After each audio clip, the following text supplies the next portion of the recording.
Welcome to This Explainer. You know, when we hear the word innovation, we usually picture these shiny Silicon Valley laboratories, right? Places packed with venture capital and massive teams of highly paid engineers. But today, we're going to explore a very, very different kind of laboratory. We're diving into how extreme confinement sparks an absolutely unstoppable force of human ingenuity. We're going to look at exactly what happens when the human brain is backed into a literal corner, totally stripped of all resources, entirely isolated from society, and left with absolutely nothing but garbage, sheer desperation, and unlimited time. So let's kick things off with a pretty wild question. What if I told you that a standard prison-issued toilet tank could double as a fully functional farm? I mean, seriously, think about that for a second. Because an Illinois prisoner literally grew a tomato plant inside his toilet tank for 4 full months, right under the guards' noses. He carefully fed this little plant light through an indirect ceiling vent. He meticulously fertilized it with scavenged coffee grounds, and somehow it outlasted 3 separate cell searches. Because, well, who on earth checks inside a toilet tank for agriculture? When the guards finally found it, it wasn't just some dead weed. It was actually sprouting 2 literal tomatoes. And honestly, this brilliantly illustrates our core thesis for today. Extreme confinement equals extreme creativity.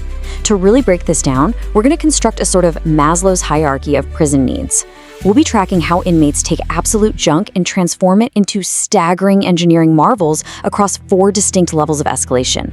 We'll start with the most basic human cravings, and we'll work our way all the way up to incredibly complex societal structures. Let's jump right into level 1 culinary crimes and vices. When you have absolutely nothing, the very first thing your brain craves is just a taste of the outside world. Basic survival comforts, right?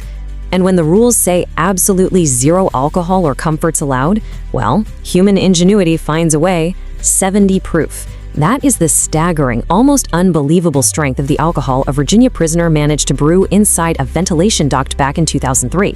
He didn't just want some weak store-bought level drink, he wanted to build a fully functional hidden still, using literally nothing but leftover cafeteria fruit, plastic bags, and a bit of scavenged copper wire. He actually produced a liquid stronger than most commercial spirits sitting on your local liquor store shelves right now. Guards only discovered the whole operation during a routine inspection because they literally smelled the potent fumes long before they ever saw the contraption itself. Or take a little invention known as the stinger. I mean, think about how grumpy you get when your fancy coffee machine breaks in the morning. Now imagine being told you are never allowed to have a hot cup of coffee again. Well, these guys absolutely refused to accept a morning without hot coffee. So an Illinois prisoner in the 1970s looks at a broken light bulb socket and he sees a kitchen appliance. By expertly exposing the wire, he created a homemade heating coil that could instantly boil a full cup of water. And this idea spread through prisons across the entire country like wildfire, like a cooking show nobody asked for.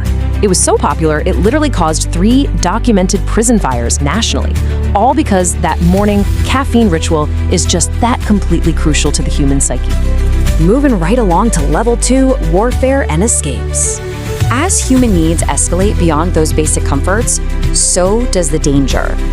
Here is where we start seeing staggering security breaches, completely unhinged weaponry, and wild escape methods born from just pure determination. Take a Texas death row inmate named Earl. Now, Earl was not an engineer, he wasn't an architect. He was just a very determined guy who took a pair of reading glasses, some rubber bands, and way too much free time, and successfully built a fully working crossbow in 1994. Talk about an absolutely absurd ingredients list being transformed into a lethal weapon.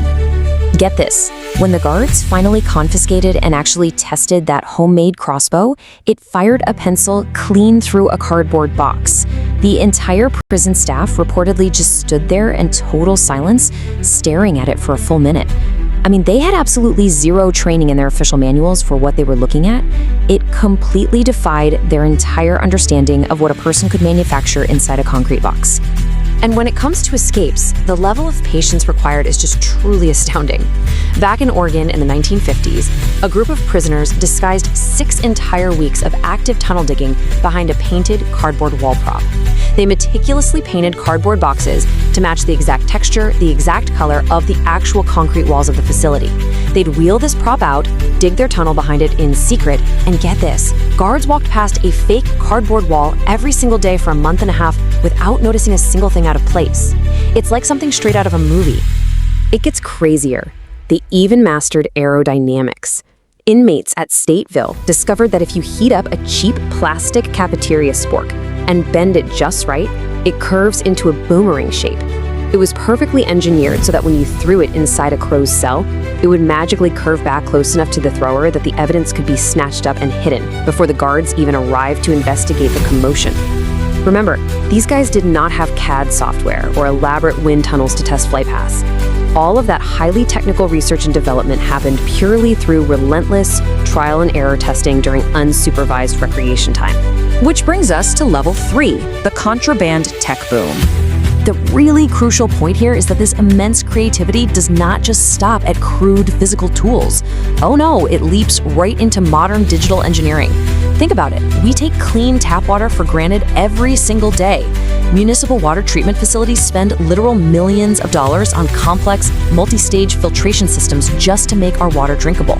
But back in the 1990s, Arizona prisoners who were dealing with terribly metallic-tasting water managed to arrive at a functionally comparable result using just 3 layered socks, some charcoal, and whatever gravel they could scavenge from the yard. And the crazy part? They drink clean, filtered water for a decade using this exact makeshift setup. Absolutely incredible. And just wait until you see how this translates into networking. A Michigan prisoner in 2009 decided he needed internet access, and he saw absolutely no reason why massive concrete prison walls should stop him. So what does he do? He builds a functioning Wi-Fi antenna using nothing but cafeteria aluminum foil and an empty plastic bottle. He shaped it into a highly precise signal-boosting dish, aimed it directly at a nearby network, and actually managed to connect to the outside world. Highly trained guards were ultimately left holding a crumpled piece of literal lunch leftovers that had completely defeated their multi-million-dollar network security. It is genuinely astonishing how harmless, state-approved items are routinely reverse-engineered into high-tech contraband operations. Look at this. A New York prisoner took a basic, state-issued calculator and somehow reprogrammed it into an encrypted 200-contact address book that was brilliantly disguised as complex mathematical formulas. Or how about a Maryland inmate who turned a broken intercom into a covert, one-way listening device just to monitor guard shifts for 90 days straight? And my favorite, an Arkansas prisoner actually managed to bridge his TV cable input into the facility's own security cameras and spent 11 full days watching live guard patrols while sitting in his cell eating popcorn. I mean, you can't make this stuff up. But this next one, this is just wild. One New York prisoner decided that hiding external electronic devices was simply way too risky, so he literally became the technology himself. He actually tattooed a fully functional QR code that linked directly to an outside contraband website right onto his own forearm. Guards literally had to scan a human being's arm with a smartphone camera to confirm that they were looking at a working digital hyperlink embedded permanently into a person's skin. And finally, we arrive at level 4, black market societies. We have now reached the absolute peak of human adaptation in confinement. This is where inmates aren't just surviving, and they aren't just hacking isolated tools. They are rapidly recreating incredibly complex economic and social institutions entirely from scratch. Take currency, for example. A Leavenworth loan shark built a massive financial empire, lending, collecting interest, the whole shebang, without ever touching a single dollar bill. He realized that U.S. Postal Service stamps were the absolute perfect prison currency. Think about it. They held a fixed government value, they couldn't be counterfeited, and they were federally trackable. He essentially turned the post office into the most stable prison economy in American history. And you know, where there's stable money, there is bound to be real estate. In Colorado, one inmate became a literal property developer right inside his shared government cell. He recognized that the fundamental laws of supply and demand apply even inside a 6 by 8 foot concrete box. Vertical space was a massive premium commodity, so he set up a functioning rental market. He leased out his top bunk wall space for art and personal storage, charging his cellmates a weekly rent of 5 stamps just to use the property he claimed. But it goes way beyond just commerce and straight into education. 30. That is the number of paying students in an unlicensed, highly successful GED prep school running right inside Rikers Island. A prisoner charged 2 commissary items per lesson, maintained a strictly structured curriculum, and ran the whole operation seamlessly until officials finally discovered it and shut it down. And honestly, those officials probably had a very uncomfortable time explaining exactly why they were shutting down an underground prison school that was actively generating much better educational outcomes than their own state-funded programs. Or how about recreating the entire legal system? A Florida inmate actually ran an unlicensed law firm directly from his cell, charging 10 stamps a page to write complex legal briefs for other prisoners. He built up a massive paying client base and, incredibly, actually won 3 real legal cases. This legitimately threatened the official, professional, regulatory machinery so much that the actual Bar Association had to sit down and send a formal, legally binding cease and desist letter to a man currently locked inside a maximum security correctional facility. You have to admit, that is objectively impressive. As we wrap up this explainer, I want to leave you with a pretty provocative thought. Are these men just desperate survivalists doing whatever it takes to get by? Or are we looking at some of the most resourceful engineers and sociologists on Earth? They had absolutely nothing, stripped of every modern convenience that we rely on daily, and yet they built complex economies, working technologies, and entire functional societies. So what else could the human brain accomplish if we somehow harnessed this unhinged, unstoppable genius for the outside world? Thank you so much for exploring this with us, and keep questioning the true limits of human potential.